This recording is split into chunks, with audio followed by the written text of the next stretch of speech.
Hello friends, I am Aprati. Welcome back to our channel plants space. आप सभी के काफ़ी कमेंट्स आते हैं कि आप बोगनवेलिया को कटिंग से ग्रो करना सिखाइए। तो आज हम आपसे वही शेयर करेंगे।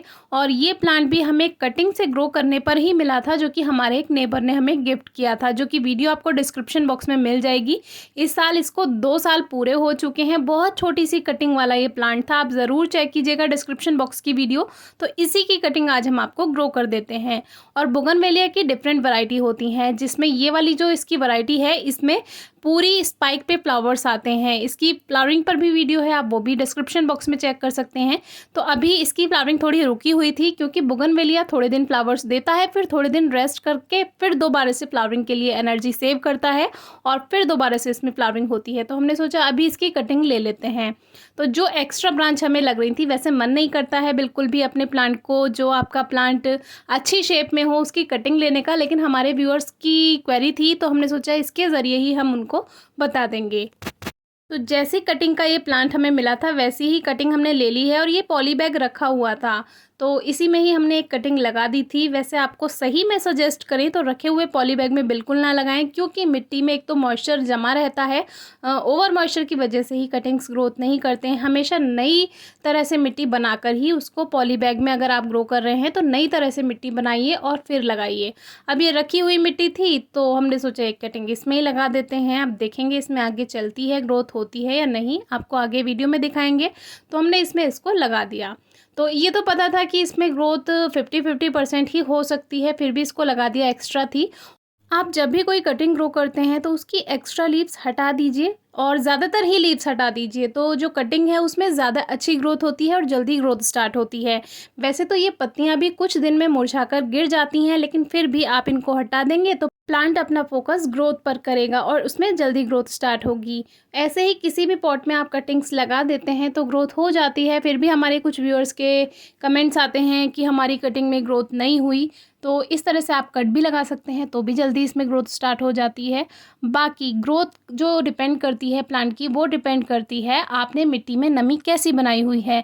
अगर मिट्टी में नमी ज़्यादा हो जाएगी तो भी कटिंग ग्रोथ नहीं कर पाएगी। मिट्टी में नमी कम हो जाएगी, यानी थोड़ी ड्राईनेस रहेगी, तो भी कटिंग ग्रोथ नहीं करेगी। और बोगनवेलिया जो है, इसको कभी भी आप हटाएं ना, क्योंकि बोगनवेलिया की कटिंग 1 महीने 2 महीने के बाद भी उसमें ग्रोथ स्टार्ट होती है कभी कभी।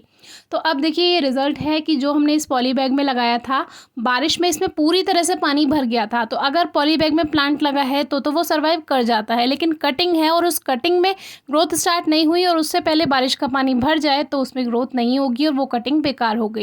लेकिन जो कटिंग हमने प्लेम वाइन के पॉट में लगाई थी, उसमें ग्रोथ स्टार्ट हो चुकी थी और देखिए लीव्स भी इसमें आने लगी हैं। लेकिन प्लेम वाइन के जो टेंटिकल्स थे, यानी जो इसमें पकड़कर जो ये बेल चलती है, वो इसमें फंस रही थी, तो इसमें प्रॉब्लम हो सकती थी। तो वो टेंटिकल्स हमने कट कर दिए और इनको थोड़ा सा अलग कर दिया था, क्योंकि आगे भी ग्रोथ होनी थी। और देखिए साइड की भी इसमें जो शूट्स होती हैं, न्यू शूट्स, वो भी आनी शुरू हो गई थी। बोगनवेलिया में थोड़ा टाइम भी लग सकता है, इसलिए पेशेंस रखिए। बहुत ज़्यादा मिट्टी में नमी ना हो और बहुत कम नमी भी ना हो, बस इस बात का ध्यान रखिए। बाकी जो ये पॉट्स हैं, ये खुली धूप में रखे रहते हैं। ऐसा नहीं है कि हम इसको छाया में रखेंगे। बहुत से व्यूअर्स पूछते हैं कि कटिंग ग्रो करने के बाद छाया में रखें क्या, तो ऐसा ज़रूरी नहीं होता है। लेकिन अगर आप खास तौर पर ही ग्रो करना चाहते हैं तो आप उसको सेमी शेड में रख सकते हैं, जहाँ हल्की फुल्की धूप आए। बाकी खाद वगैरह की ज़रूरत नहीं होती है जब कटिंग ग्रो करते हैं। बस जब उसमें ग्रोथ स्टार्ट हो जाए तो उसको ज़्यादा डिस्टर्ब ना करें, क्योंकि ग्रोथ रुक भी सकती है उसमें और जो उसमें पत्तियां बनी हैं वो मुरझा सकती हैं। जो न्यू शूट्स आ गई हैं कटिंग ग्रो होने के बाद, अगर वो मुरझाएं तो समझ जाइए मिट्टी में ज़्यादा नमी हो रही है। तो मिट्टी की गुड़ाई करके कटिंग को डिस्टर्ब ना करें, लेकिन साइड साइड की जो मिट्टी है उसको हल्का हल्का गुड़ाई कर दें, तो नमी खत्म होती रहती है। केवल 1 महीने के अंदर ही इसमें इतनी अच्छी ग्रोथ स्टार्ट हो गई। और ये कुछ और कटिंग्स हैं जो पापा ने ग्रो की थी। पापा ग्रो करते ही रहते हैं बोगनवेलिया की कटिंग, उन्हें ये प्लांट काफ़ी पसंद है। तो ये इसमें देखिए 3 जो कटिंग्स हैं उसमें ग्रोथ हो रही है, एक कटिंग में ग्रोथ नहीं है। तो इस तरह से ये बोगनवेलिया की दूसरी वैरायटी है, जो कि बाहर जो हमारा गार्डन है, हमने आपसे शेयर किया हुआ है, वहाँ पर फैलने वाली जो बोगनवेलिया होती है वो उसकी कटिंग है। और ये एक और मल्टी कलर में बोगनवेलिया थी, जो कि मैंने कोटद्वार से लाकर 2016 में एक छोटी सी कटिंग जून के महीने में लगाई थी और उसमें बहुत अच्छी ग्रोथ एकदम ही हो गई थी, जबकि एक ही कटिंग लगाई थी। और इसके बारे में वीडियोस आपको डिस्क्रिप्शन बॉक्स में मिल जाएंगी, ज़रूर चेक कीजिए, काफ़ी अच्छा प्लांट है। बाकी कटिंग्स भी ग्रो करना बताया हुआ है, वो भी आप चेक कीजिएगा। कोई क्वेरी हो तो ज़रूर पूछिएगा। Thank you.